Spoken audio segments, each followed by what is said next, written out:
हुई थी और जिस संबंध में हमने हमारे एवीपी के स्टाफ के इंचार्ज थे हमारे सब इंस्पेक्टर धर्मवीर, और उनको भी इस चीज़ का जिम्मा सौंपा हुआ था कि इन चीज़ों को हम ट्रेस करें ताकि पब्लिक में हमारा विश्वास बने और उनका जो चोरी का सामान हो बरामद हो। तो हमें काफ़ी टाइम से सूचना थी, टीम लगी हुई थी, अपने गुप्त सूत्रों से भी इनको टीमें थी और टेक्निकल सपोर्ट भी इन्होंने हासिल किया। और कल रात को इनको सूचना मिली कि ढाणी गारण जो अग्रवाल रोड पे है वहाँ से एक चोर है नीरज, जो कि फरमाना खास गांव का रहने वाला मैम के पास से, और पहले से काफ़ी वारदातों में वो संलिप्त रहा है।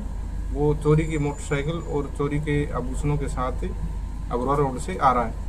तो इन्होंने अपनी टीम बनाई है, टीम बना के उसको रेड करके काबू किया। काबू करने के बाद से उसके पास एक प्लेटिना चोरी की मोटरसाइकिल मिली है, जो कि चिमनी गांव से चोरी कर रखी थी उसने। उसके अलावा उसके पास कुछ आभूषण मिले जो कि अलग अलग वारदातों में चोरी किए हुए थे। उसको जब गहनता से और पूछताछ की गई तो उसने ये कबूल किया कि 28-29 जुलाई की रात को हमारे थाना बरवाड़ा क्षेत्र के गांव बनभोरी में 3-4 घरों में जो लगातार एक ही रात को चोरियां हुई थी, एक बड़ी वारदात थी जिसमें एक घर से 21 लाख के करीब आभूषण से, दूसरे घर से भी 21 लाख के करीब आभूषण व नगद का सामान था, और एक घर से मोटरसाइकिल भी चोरी थी। तो उन वारदातों को भी इसने कबूल किया। इन वारदातों में इन्होंने अपने एक साथी नीरज ने अपने साथी संदीप, जो कि किरोड़ी गांव का रहने वाला है, उसके साथ इसने घर पे बैठ के योजना बनाई थी चोरी की। और योजना के तहत ये गांव बनभोरी में पहुंचे। वहाँ मोटरसाइकिल पर संदीप नीरज को छोड़ के चला गया था और नीरज ने घरों के अंदर घुसकर दीवारों से कूदकर इन वारदातों को अंजाम दिया था रात के समय में। और उसके बाद आखिरी घर में वो मोटरसाइकिल चोरी करके सामान के साथ ये दोनों फरार हो गए थे। और इस घटना में जितना भी हमारा आभूषण थे चोरी के, बनभोरी वाली घटना में 21 लाख के करीब एक घर से थे, उसमें मोटे मोटे हमने बरामद कर लिए सोने के आभूषण। दूसरे घर से जो चोरी थी, तुषार और जोगिंदर के घर से जो अलग अलग चोरियां थी, उसके भी हमने आभूषण बरामद कर लिए हैं। और इसके अलावा जो एक मोटरसाइकिल प्लेटिना चोरी थी वो भी हमने बरामद कर ली है। तो हमारी टीम ने बहुत अच्छा प्रयास किया है। और इस वारदात के अलावा जब इससे पूछताछ की तो इस चोर के ऊपर पहले से 37 मुकदमे जो कि दर्ज हैं, और ये उन मुकदमों के संबंध में अलग अलग जेलों में, Rohtak jail, Bhiwani jail, Jind jail, Kaithal jail और हिसार जेल में बंद रह चुका है। और करीब 30 की वारदातों में ये सजा याफ्ता भी है। इस संबंध में भी हमारी जेल से रिकॉर्ड हम प्राप्त कर रहे हैं और आगे भी हम तफ्तीश अपनी जारी रखे हुए हैं। हमारी बनभोरी की 3 चोरियों की वारदातों के अलावा ये जेल से बाहर जुलाई में आया था, ये सुनारिया जेल से ये हमारा आरोपी है जो नवीन नीरज है। और सुनारिया जेल से बाहर आने के बाद इसने 21 जुलाई को बाहर आया था। उसके बाद इसने करीब 10 के करीब घटनाएं चोरियां की हैं, जिसमें कि अलग अलग फरमाना गांव से इसने अपने गांव से भी चोरी की, मकान से पैसे चोरी किए थे।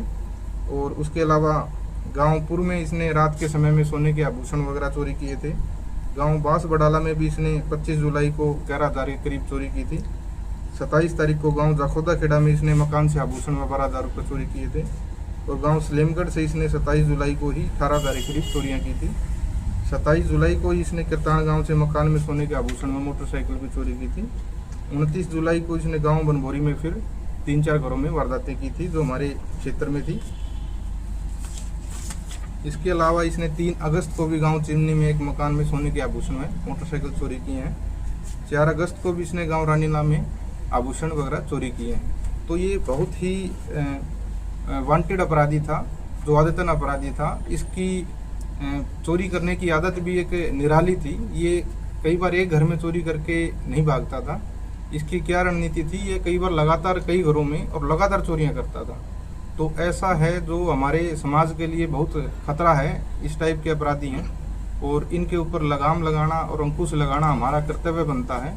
और इसी वजह से हमने अपने उच्च अधिकारियों के दिशा निर्देश प्राप्त करके हमारे सब इंस्पेक्टर धर्मवीर के नेतृत्व में टीम बना के बहुत अच्छा ये काम किया है, और जिससे कि आगे होने वाली चोरियों में काफ़ी हद तक अब सुधार आएगा। और आगे और क्या क्या चोरियाँ की है और बाहर के जिलों में जो चोरियाँ की हैं उनसे भी हम संपर्क करके उनकी वारदातों को भी हम ट्रेस करवा रहे हैं। और इसके अलावा पब्लिक से मेरी अपील है कि आप भी अपने घरों में जैसे सो जाते हैं तो आप भी सचेत रहें, अलर्ट रहें थोड़ा सा, और जैसे ही आपको कोई सूचना, कोई ऐसी इन्फॉर्मेशन मिलती है तो उसको तुरंत हमारे साथ, हमारे कंट्रोल रूम पे या हमारे नंबर पे या सच्चों के नंबर पे उसको साझा करें, ताकि समय रहते हम भी मुस्तैदी के साथ चोरों को पकड़ सकें। Thank you.